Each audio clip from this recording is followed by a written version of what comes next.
everyone, and welcome to Daily Newspaper Analysis, which is presented to you by LawSeco. So, today we have two articles on our plate. The first one is Free and Unhindered Justice. This article from The Hindu talks about the fact that whether or not placing or having the seat of Supreme Court in Delhi itself has become a hindrance for the people from far south or far east to actually approach the Supreme Court for the justice or not. And the second article, we have actually amalgamated two articles from the Indian Express. The first one is aggressive governance, and the second one is fighting left wing extremism in Chhattisgarh elsewhere. So, in these two articles, we will discuss as to what is the left wing extremism and how various states, also in Chhattisgarh as well, have tackled with this problem. So before we move further, let's have a look at the Project Maverick, which is almost free CLAT prep course from LawSeco. Now, why we call it almost free is that it only costs rupees 100 to your pocket. So if you are preparing for CLAT exam 2021 or 2022, you can definitely enroll yourself for this course. With this, let's see what is the multiple choice question from yesterday's discussion. India's total forest cover is approximately, your options are 22%, 27%, 31%, or 17%. You can write down your answer in the comment section below. And please note that an approximate value or an approximate percentage can be sought in this answer. With this, let's see what is the descriptive question for the day. Do you think that having the Supreme Court at Delhi hinders the ability of people from far south and east to reach for it for justice? If yes, you can write down your answer about this. So let's get started with our discussion for the day, which talks about fair and equal access to the Supreme Court. So this article says that the significance of fair and equal access to Supreme Court was acknowledged only during the pandemic, because as we know that this way, in the means for keeping social and physical distancing amongst the people, the online or what we can say the virtual trials also started in the Supreme Court, due to which it practically became possible for the people from far away areas, that too from South India, from the eastern side, from far west as well, to actually apply or to put their appeals in the Supreme Court regarding any of their cases. So that is how it was highlighted that people, it is not something that did not want to approach the Supreme Court for justice, but because there were a lot of limitations that were attached, which we definitely will discuss in this article as well, due to which they were actually hindered or disincentivized from approaching the Supreme Court and bringing their trial cases in appeal for seeking justice. So here, let's see that what are the major concerns regarding the access to free and equal justice from the Supreme Court.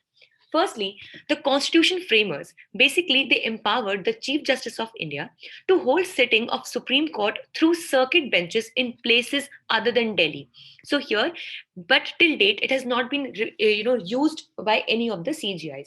So basically, the constitution framers of our constitution had this thing in mind that having the seat of Supreme Court in Delhi and only Delhi might become a problem for the people from far away areas to come and reach to the Supreme Court for any kind of justice. And that is why they endowed this power to the Chief Justice of India to hold the sitting of the Supreme Court through circuit benches in the places other than Delhi. But this has been very unfortunate, and it needs a good amount of thought that till date, none of the CGIs of India have ever used this power to hold the circuit benches and to put up the benches of the Supreme Court in the faraway areas. Then, Dr. B.R. Ambedkar said that the courts must have a specified place of sitting and that litigants should know where to go and whom to approach. But here, Dr. B.R. Ambedkar said that definitely having a Supreme Court at one specific place is important, because here the people will know that where do they have to go and whom do they have to approach. But yet again, it is very much important that this institution, which is considered to be as the harbinger and the highest, the appellate or the apex body for justice, should be available to each and every individual without keeping any discrepancy or without any inequality of access to justice. Then, secondly, this curtails the rights of the people to approach the Supreme Court. Now, as we know, even under Article 32, every citizen of the country has this as his fundamental right, that if at all any fundamental right of that person is breached or violated or taken away, then he or she can directly move the Supreme Court. But Here we need to understand that any person who lives or stays close by to Delhi, where the Supreme Court is situated, can easily go to the Supreme Court to appeal or to, to file his trial or look out for justice. But just imagine a person who is very poor and he would not be able to maintain this long distance that would be there between where he lives and the Supreme Court, which is there in Delhi. He might have to travel to and fro every now and then. And also, because of this, many a times, even the advocates that are situated in the southern or eastern parts of the country are not willing to take up the cases in the Supreme Court unless they're already practicing and staying near Delhi, due to which the people do not even have a free choice of choosing the advocate of their own choice, and thus the advocates near and around Delhi, they have very hefty fees, due to which these people who are poor and are from faraway areas hardly are able to seek justice. So here it is said that being a unified single pyramidal structure, all cases can potentially reach the Supreme Court. But according to the reports, disproportionately high number of cases filed in the Supreme Court they actually originated from the high courts closer to Delhi. So it was in the in very lesser of the cases, wherein the cases that came from appeals from the high courts were from the faraway areas, and rather most of the cases of the appeal in Supreme Court were actually from the high courts that were closer to Delhi. And thus, appearing in the Supreme Court has become exclusive right of the lawyers in and around Delhi, just because of the reasons I mentioned before. Here, let's understand that how the virtual hearings in the times of pandemic have increased the access to justice, and specifically coming this justice coming from the Supreme Court. So here, the virtual hearings have opened the doors of Supreme Court to advocates from all over India. Now, as we know, that obviously the meaning of virtual hearing is that the advocate does not have to be physically present in the premises of that particular court, and thus he can plead just via a Zoom call or any kind of video conferencing application. So that is why this has opened the doors of the Supreme Court for the advocates from all over India. And the litigants now have an option to engage a local lawyer of their own choice and convenience, and thus they have a greater and a wider spectrum of making a choice. Until now, more than one law commission and parliamentary committees have recommended that the circuit benches of the Supreme Court should be set up around the country. Now, here, I hope you are clearly understanding the meaning of circuit benches, which means that the ultimate place or the seating of the Supreme Court will be there at Delhi only. But here, some specific benches of the judges would be, set up in order to look into the cases which are there at the regional basis, so that the people from these faraway areas do not have to always move to the Supreme Court for any kind of trial.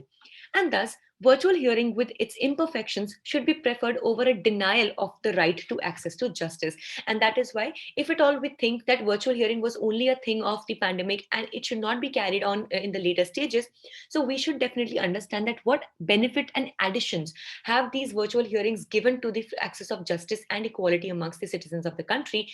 And that is why these virtual hearings, though they might have some imperfections, we can definitely work on them, but they still should be continued instead of completely denying the right to access to justice. So here, let's understand that there are three major benefits of the virtual court hearings. Firstly, it promotes digitalization. Definitely it does. Secondly, it increases efficiency as it also saves the time of the judges as well as the litigants and the advocates. And thirdly, it facilitates more accessibility as we just discussed. With this, let's understand and discuss the second article for the day, which talks about the left-wing extremism. So before we start this article, I would like to give you an idea of what do we mean by the left-wing extremism. See, when we talk about the political ideologies, there are broadly two areas or two segments of political ideologies. First is the left wing, and the second is the right wing. So, generally, those people who favor the government or whatever steps are taken by the government or have much faith in the institution of government and are pro government are considered to be the left wing, considered to be the right wing people. On the contrary, the people who are anti government, who actually do not believe in the institution of government, or who think that government as such is a failure in itself and people can self govern themselves, or at all they believe into some other model of taking care of the people and society, these people are called as the left wing people.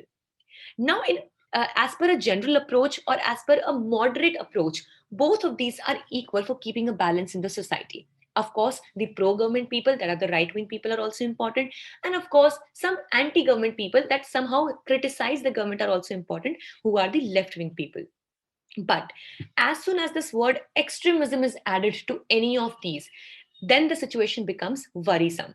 So when we talk about the left wing extremism, so it constitutes of a situation, or it constitutes of an ideology that completely wants to uproot the government.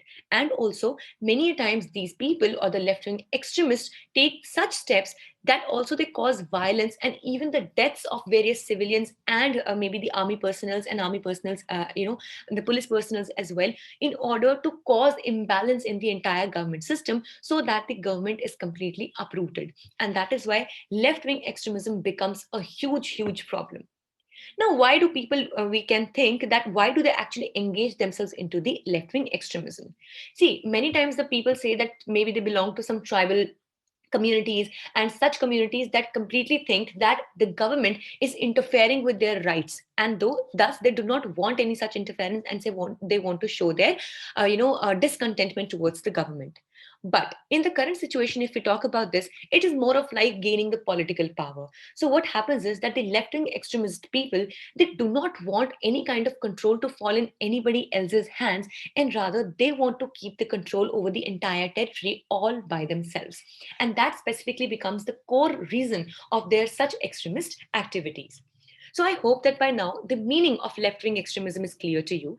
Now let's understand that what is the situation that is going on. Now, recently, as we know, that this unfortunate event in a massive interdepartmental operation in Bijapur, which was there in Chhattisgarh, around 22 Jawans have been martyred and 30 have been injured by such Naxalites. And please do not get confused, left-wing extremism, it is now the Naxalism or the Maoism. They are actually almost the same thing, but in different areas, they are connoted as different names. So they are a kind of left-wing extremism. These are the examples of the left-wing extremism, all right? So due to the attack of these Naxalites in Chhattisgarh, 22 Jawans have been martyred and 30 have been injured. And since the year 2005, the number of left-wing extremist districts has reduced from 200 to just 90. So yes, of course, there has been a significant, improvement in the situation, wherein the government and the state police they have been very successful in uprooting the left-wing extremist groups. But still, the situation remains to be worrisome, specifically in Chhattisgarh.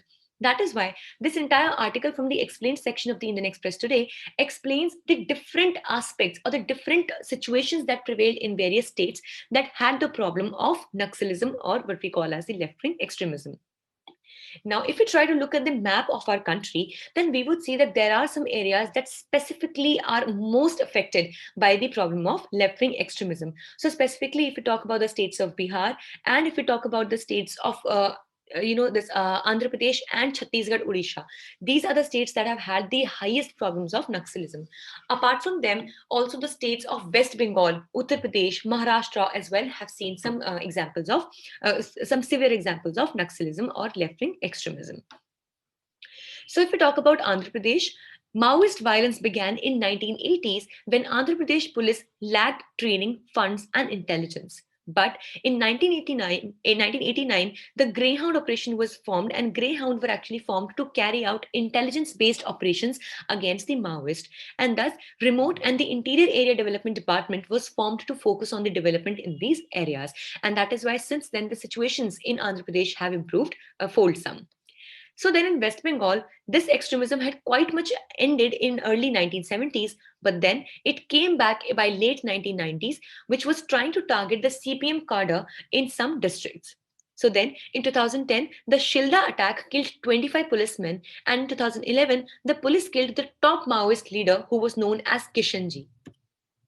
Then, if we talk about Odisha and Maharashtra, in Odisha, the police confined activities to parts of Koraput and Malkangiri with a special operations group to fight Maoists. And in Maharashtra, an elite commando force, which was called as the C60 force, was raised in 1991, which was trained by the National Security Guards at Jungle Warfare Academy in Mizoram. And these forces, the C60 commando force, was very, very efficient, and it had almost uprooted all the problems of left-wing extremism in Maharashtra. So this also but confined itself to specifically the areas of Gadchiroli, which was near Chhattisgarh. So then if we talk about Bihar and Jharkhand, both of them continue to have Maoist trouble till date, but violence has been slowing down considerably. Then Jharkhand has a special task force which is called as the Jharkhand Jaguars, and Bihar too is a raising one. But if we talk about Chhattisgarh, the situation here is still very challenging as the problem began here in early 2000s. But in 2018 and 20, it accounted for 45% of all the incidents in the countries of left-wing extremism, and 70% of the total personal deaths also took place in Chhattisgarh. And thus here the special force that we have is the DRG, which is basically the District Reserve Guards.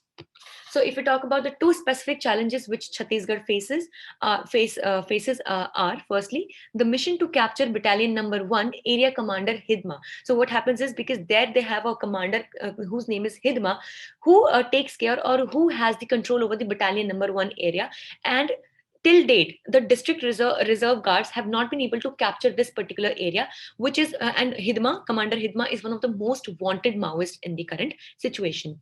And second one, it is not able to limit the aggressive governance only for the security purposes, and thus better training of the police officials, state police, and a better communication as well as development of roads, infrastructure, and other technologies can definitely help in uprooting the problem of Naxalism or left-wing extremism, specifically in the state of Chhattisgarh. With this, let's see what do we have for news in flash today. Justice N.V. Ramanna has been appointed as the next Chief Justice of India. So, as we know that President Ramnath Kovind has cleared the appointment of N.V. Ramanna as the next CJI. He will take over as the next CJI on April 24th, 2021, and will be the 48th Chief Justice of India. So this was all for the day. We hope it was a good and informative session for you all. Thank you so much for staying tuned with LawSikho. Please subscribe to the channel if you wish to get more updates in the future.